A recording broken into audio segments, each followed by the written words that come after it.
J'espère que tous ces chants vous ont encouragé. Moi, j'étais bien. Et parfois, je dis, mais le culte, c'est ça en fait, ce qu'on offre au Seigneur. Et on n'a pas besoin forcément d'une longue prédication. D'ailleurs, je ne serai pas long. Mais on a quand même besoin de la parole de Dieu pour nous encourager. N'est-ce pas? Et ce matin, je vais soulever un problème d'identité. Parce que nous pouvons chanter plein de cantiques, avec conviction parfois, et douter quand les tribulations sont là. Douter de nous ou douter de notre appartenance à ce Dieu qui est bon, que nous confessons. N'est-ce pas? Et j'ai toujours des questions à poser. J'ai une question qui a double effet. Comment, moi qui suis chrétien, je me dis enfant de Dieu, comment je dois réagir quand le nom de mon Dieu, de mon Sauveur est blasphémé autour de moi? Comprenez? Que ce soit dans ma famille, que ce soit au travail, que ce soit parmi mes copains, mes collègues, tous ceux que j'ai fréquentés, à un certain moment, il y a assez d'entendre dire des bêtises sur mon Dieu, sur mon Sauveur. Est-ce que je me tais parce que la Bible dit tais-toi de toute façon? Ou bien je dis non, il faut que je réagisse quand même. Je suis chrétien. Je suis enfant de Dieu. Vous voyez, il y a un dilemme parfois, problème d'identité. Et le sage Salomon disait qu'il y a un temps pour tout. Il y a un temps pour parler, il y a un temps pour se taire. Mais à un certain moment, il y a un temps pour arrêter de se taire et puis parler. N'est-ce pas? Parce que quand je me tais, je cautionne. Et le même sage dit, réponds à l'insensé selon sa stupidité ou à cause de sa stupidité, de peur que tu ne le ressembles ou qu'il ne se croit sage. Si on ne dit rien, ça veut dire qu'il a raison. Est-ce qu'il a forcément raison? Je sais qu'il n'a pas raison, mais je ne suis pas assez fort pour me défendre et puis pour dire... Non, à un certain moment, il faut dire stop. Tu parles de mon frère là, Jésus, de mon Sauveur. Et je vous emmène dans l'évangile de Jean, chapitre 5, parce que Jésus a passé 2 ans et demi, bientôt 3 ans, à sillonner ville et village. Je dis bien ville et village, c'est ce qui est écrit dans la Bible. C'est-à-dire, il fait tout Créteil et il fait tous les quartiers de Créteil. Ville et village. D'accord? Vous habitez telle section, telle section. Jésus n'a pas raté une. Et à un certain moment, il dit stop. Vous avez vu le nombre de chapitres? On va tout lire. On ne va pas tout lire, on va étudier le chapitre 5. Parce qu'à un certain moment, il faut arrêter de se laisser prendre pour des éponges. Jésus va passer à l'offensive, Jésus va contre-attaquer tous ces Juifs qui sont en face de lui, qui l'accusent à tort et à travers, et il va leur dire stop.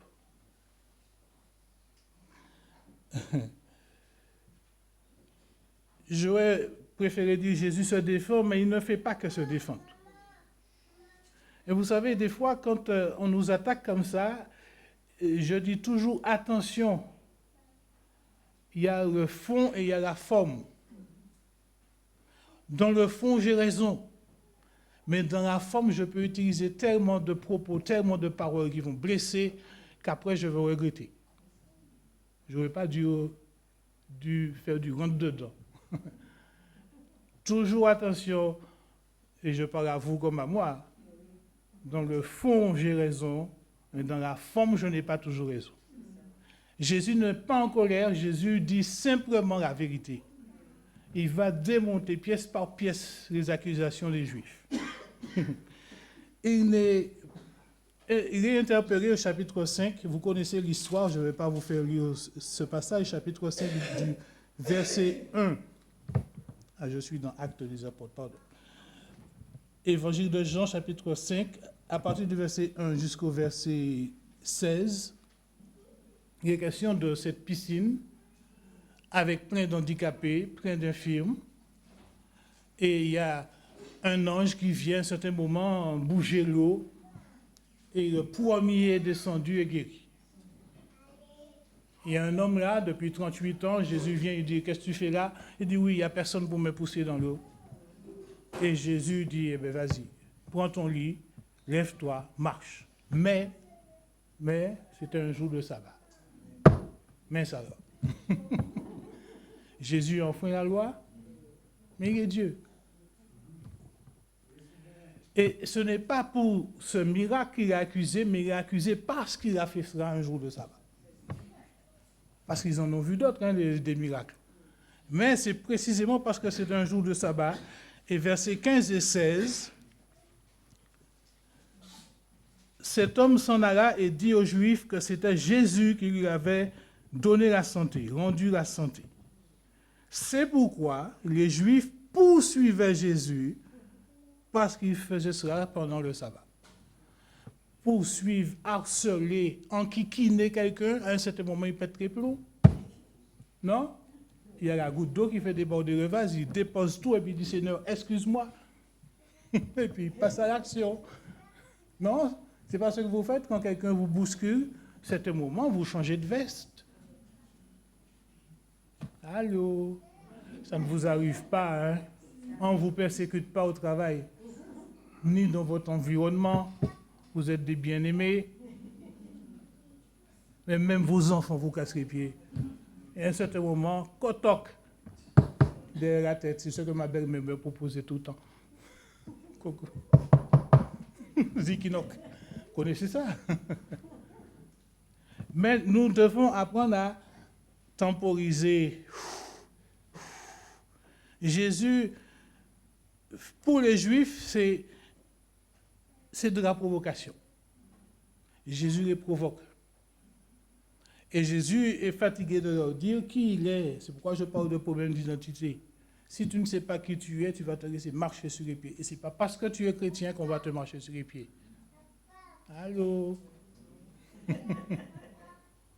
Josiane, je dis vrai ou pas? Aïe, aïe, aïe.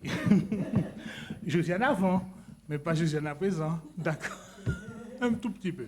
D'accord. Pour mettre sur la pointe des pieds, mais pas sur tout le pied.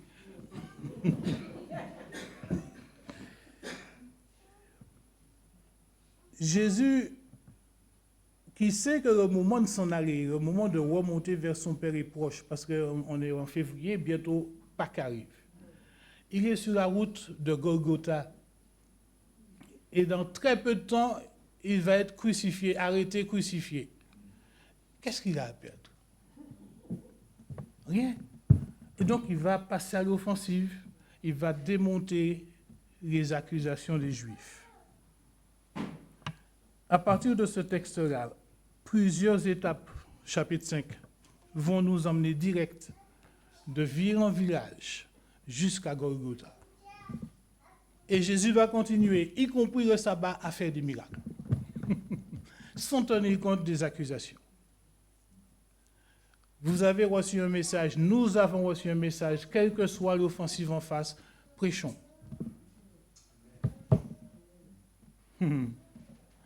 Au verset 17, Jésus va à partir du verset 17, il va utiliser des témoins.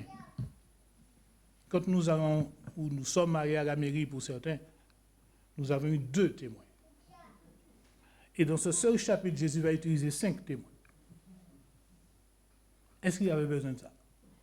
Il est Dieu. Vous croyez qu'il est Dieu? Pas toutes les religions.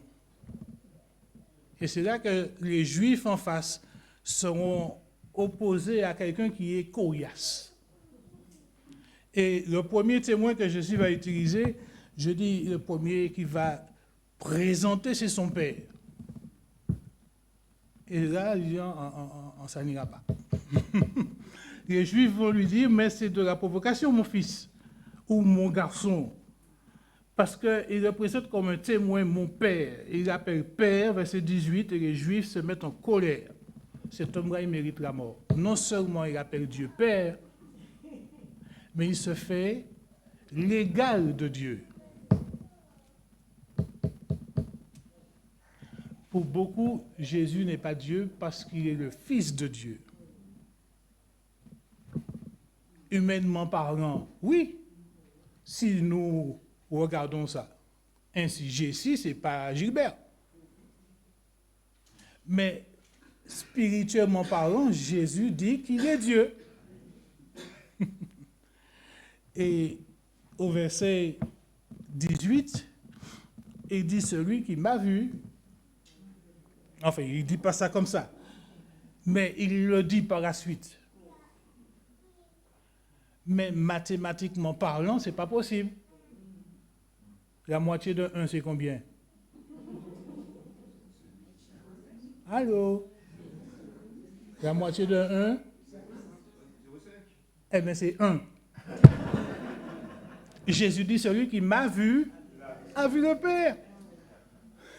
On est indissociable. Celui qui m'a vu, a vu le Père.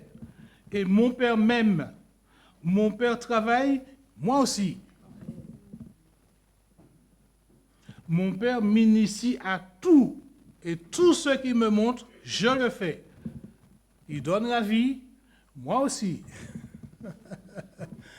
Qui dit mieux? Et nous avons, dit-il, les mêmes pouvoirs. Et c'est ce qui va mettre les Juifs en colère. Nous communiquons la vie à ceux qui sont morts. Et Patricia l'a dit tout à l'heure sans le savoir, je suis la résurrection et la vie. Qui peut donner la vie sinon Dieu? Or, tu n'es pas Dieu, puisqu'on t'a vu grandir là à Nazareth. Tu es né d'hier. Et à chaque fois, Jésus va ajouter une couche. Il va dire, avant qu'Abraham fût, moi, je suis. Oh, il n'a même pas 50 ans, le pauvre. Et donc, c'est la provoque. Il nous pousse à bout. Les Juifs sont scandalisés. Ils disent, tu blasphèmes, tu es un démon, tu mérites la mort. Vous imaginez, là, ce matin, un dimanche à Créteil, tout ce que Jésus a supporté, enduré pour toi, pour moi, pour nous, les injures, les crachats, les calottes de gifles. Pour la simple bonne raison qu'il a dit la vérité. Qu'il a dit « je suis ». Oh, il y avait un seul « je suis », c'était l'éternel Dieu. Vous savez, aujourd'hui, allez dire que vous êtes enfant de Dieu, ça ne passe pas. C'est tellement plus facile de dire « je suis chrétien » parce que c'est un thème tellement banal. Vous comprenez ce que je dis? Dire qu'on est enfant de Dieu, c'est... Mais dire je suis chrétien, ah oui, nous sommes tous chrétiens parce que nous croyons en Dieu. Mais vous savez que Satan aussi croit en Dieu? Il y a une différence entre croire en Dieu, son existence, et croire en Dieu. Donc, qui il est? Et Jésus est en train de démontrer qui il est. Il va très loin vers Jésus au verset 22, il dit que le Père lui a remis toute autorité, même judiciaire, pour juger les vivants et les morts. Or, un seul est juge, c'est Dieu. Mais il dit, mon Père m'a remis toute autorité. Je ne sais pas si vous comprenez ce que Jésus est en train de dire. Verset 22, le Père ne juge personne, mais il a remis tout jugement au Fils. Il enfonce le clou, Jésus, afin que tous honorent le Fils comme ils honorent le Père. Celui qui n'honore pas le Fils n'honore pas non plus le Père qui l'a envoyé. Si tu ne veux pas du Fils, tu n'as rien à faire avec le Père. Simplement, c'est ça. Or, certains veulent le Père, ils ne veulent pas le Fils. C'est caduc. Jésus dit, il m'a tout remis entre les mains. Et celui qui honore le Père est supposé honorer le Fils. Et vice-versa. Sinon, ton opération n'est pas bonne. Jésus, d'ailleurs, avait dit, le Père et moi, nous sommes un. Il n'y a pas de division possible entre le Père et le Fils. Vous pouvez toujours essayer, mais ce n'est pas possible. Essayez, et malheureusement ça arrive, de séparer, de dissocier le mari ou l'époux de l'épouse. Depuis qu'ils ont dit oui, ils sont devenus, en principe, hein? Je dis en principe. Mais il arrive que la belle-mère arrive à... Bon, pardon. Ce n'est pas toujours la faute de la belle-mère. Mais il y a un enfant ou des enfants qui arrivent à démonter en pièces le couple. Et ça arrive au scandale, ça arrive à la séparation, voire au meurtre. Il y a souffrance. Tout ça parce qu'il y a un enfant ou des enfants qui ont décidé de se mettre du côté du père ou du côté de la mère. Et puis on renverse le couple. J'ai vu ça, j'ai connu ça. Pas dans ma famille, mais j'ai vu ça dans des familles, c'est affreux. Et Dieu, par Jésus-Christ, est en train de nous dire qu'il n'y a pas de différence entre nous, entre le Père et moi, entre le Fils et moi. C'est indéfectible, c'est pas la peine. Et j'ai un frère qui le fils a essayé de se pencher davantage sur la maman pour raconter des choses, et il a dit à son fils, c'est pas la peine. Entre ma femme, ta maman et moi, on est comme ça. N'essaye pas, tu ne vas pas y arriver.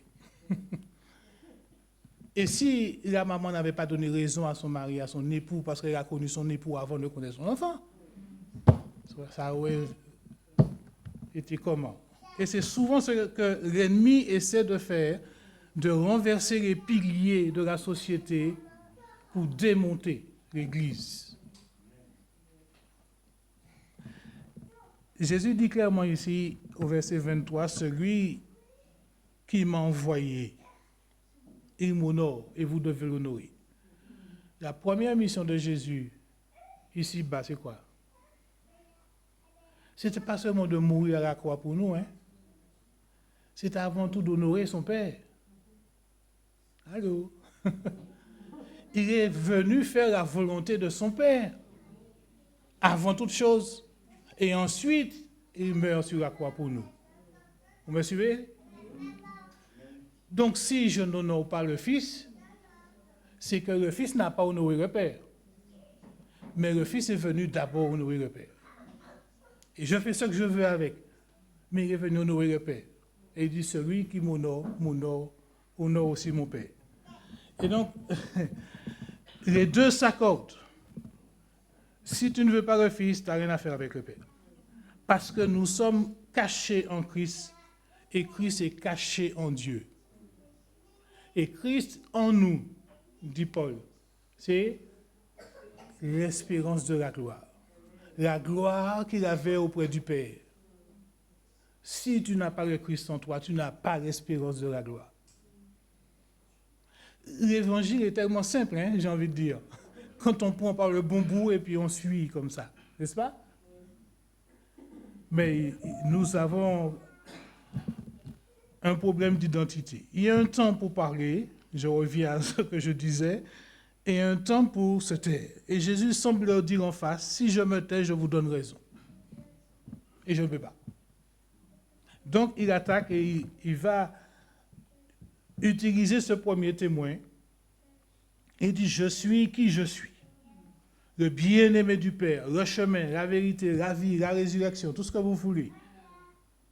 Mais cela, vous ne voulez pas l'entendre, dit-il au juif en face. Vous ne voulez pas le croire. Pourquoi? Parce que vous n'écoutez pas. Or, quand on écoute, on croit ou on ne croit pas. Mais vous ne voulez pas le croire. C'est comme si vous parlez à un enfant, vous parlez 3 fois, 4 fois, mais l'enfant ne veut pas entendre. Jésus semble dire aux Juifs, vous restez sourds à ma voix. Parce que vous, en face là, vous n'avez rien à faire avec moi. Et quand les gens vous disent, j'ai rien à faire avec ton Jésus, pas la peine d'insister. Laissez le Saint-Esprit faire le travail.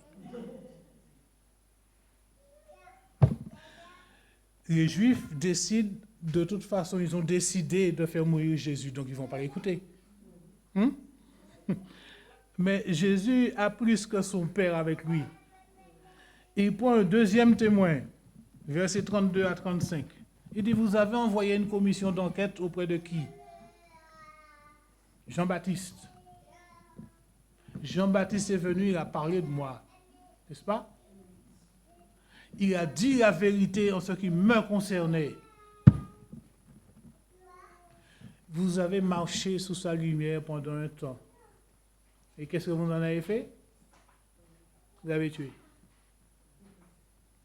Vous l'avez tué, lui, le plus grand des prophètes. Et Jésus, plus tard, de dire, il n'y a pas plus grand ici-bas que Jean-Baptiste. Et même que Jean-Baptiste vous précédera dans le royaume des cieux. Mais ça, les Juifs ne veulent pas l'entendre non plus. Parce que Jean-Baptiste, ce n'est pas eux qui l'ont tué, c'est quelqu'un d'autre. La mission, c'est vrai, de Jean-Baptiste n'était pas la mission de Jésus. Mais il était venu préparer le chemin de Jésus. Et Jésus et Jean-Baptiste ont eu l'occasion de témoigner en disant, il y a quelqu'un qui vient après moi, mais il était avant moi. Et c'est lui l'agneau de Dieu qui ôte le péché du monde. Mais vous n'avez pas voulu l'écouter. Et aujourd'hui, les gens entendent l'évangile, comprennent l'évangile, mais ne veulent pas de l'évangile. Ça fait une différence, hein? Et ma mère disait souvent, on ne force pas un bœuf à boire quand il n'a pas soif. Vrai ou faux? Vous pouvez toujours essayer. J'aime les propos de Saint Cantique sur les œuvres de la foi. Il dit, quelque grand que soit un homme, qu'il soit prince ou qu'il soit roi,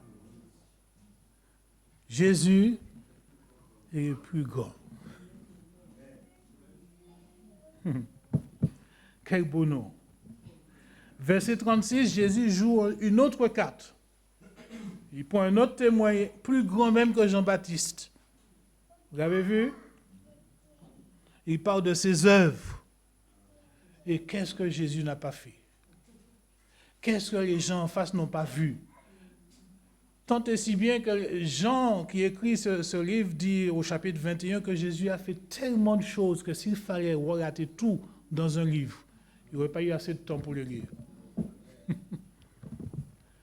Avons-nous besoin de voir pourquoi? Oui, parce que nous sommes humains. Mais la foi, c'est de croire sans même avoir vu. N'est-ce pas? Parce que la foi vient de la parole de Dieu et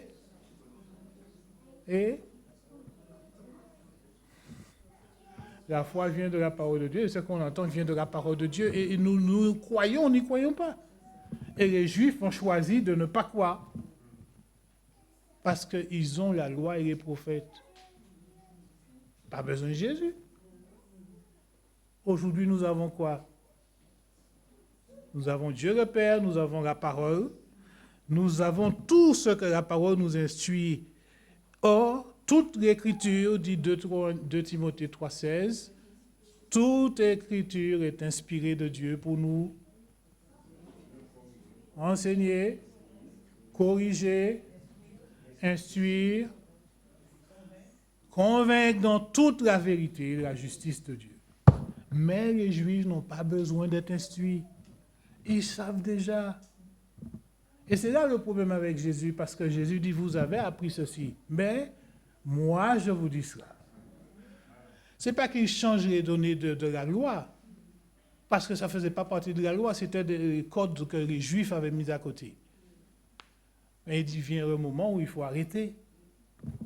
Il n'est pas en colère, Jésus. Il démonte pièce par pièce. Vous savez, je ne sais pas si vous connaissez les jeux de belote, jeux de cartes. Et ceux qui ont belotté, ils prennent un plaisir. Belotté, Jésus casse, j'ai envie de dire, la baraque. Il enfonce le clou, il va crescendo, il leur fait comprendre que c'est moi qui suis la vérité, pas vous. Je possède la vérité parce que le Père m'a envoyé. Et vous, vous ne voulez pas du Père. En réalité, vous êtes des hypocrites. Grave accusation, hein? Il dit, vous avez l'apparence. Vous prétendez aimer Dieu, mais vous avez pour père le diable. Oups. Indirectement, Jésus est en train de dire des fois, hein, vous allez au temple, vous chantez, vous priez, mais tout le monde peut faire ça. Mais Dieu, vous ne connaissez pas Dieu. Vous connaissez beaucoup de versets bibliques, mais Jésus-Christ lui-même, vous ne le connaissez pas. Allô? Des accusations comme ça, on n'avale pas ça avec 100 verres d'eau. Hein? Il faut un grand verre d'eau. Hein? Mais Jésus leur dit, mais vous êtes vraiment à côté. Vous sondez les Écritures, et ça c'est encore le 4e témoin. Vous lisez, vous sondez, vous n'allez plus en profondeur dans la parole de Dieu, mais voilé pour vous. Vous ne comprenez que dalle. Et pourtant, ce sont les Écritures qui parlent de moi. Et quand vous lisez les Écritures depuis la Genèse jusqu'à l'Apocalypse, il est question de Jésus. Donc, si vous lisiez correctement, donc il faut faire plus que lire, étudier, aller en profondeur. Jésus dit sonder. J'ai cherché, fouillé. Et quand on cherche, on trouve. Vous sondez les Écritures. Vous étudiez, mais elles sont voilées à vos yeux. Vous vous condamnez vous-même.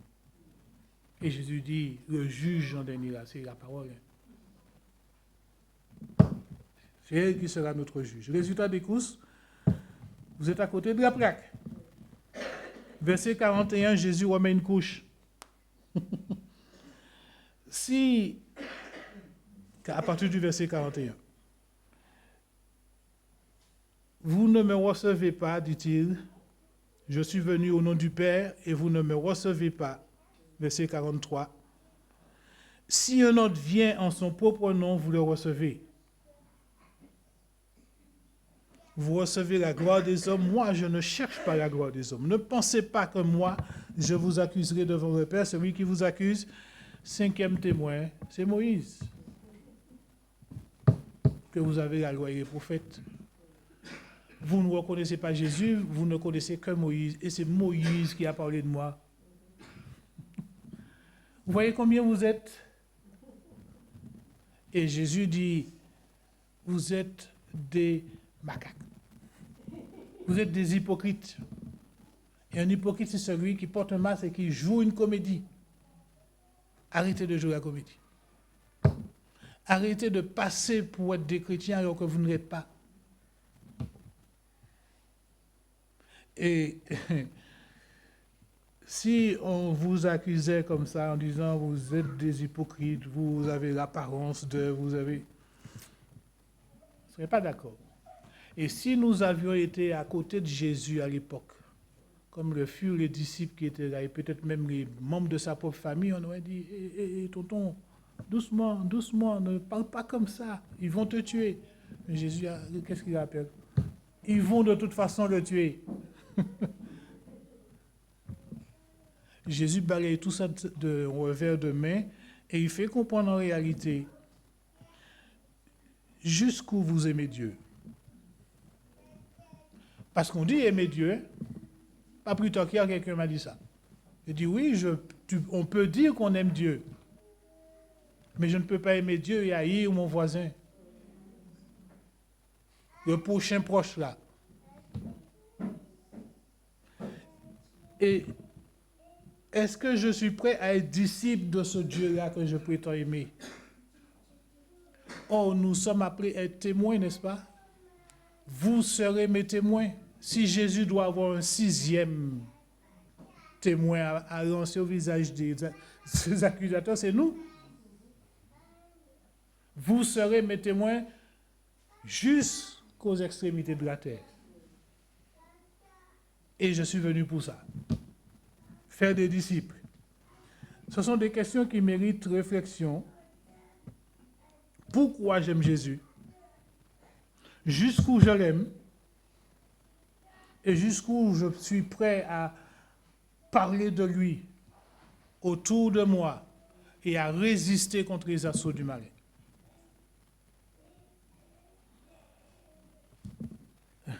Certains sont allés voir Jésus de nuit et parfois je dis, on devrait aller le voir aussi de nuit et puis dire tout ce qui ne va pas.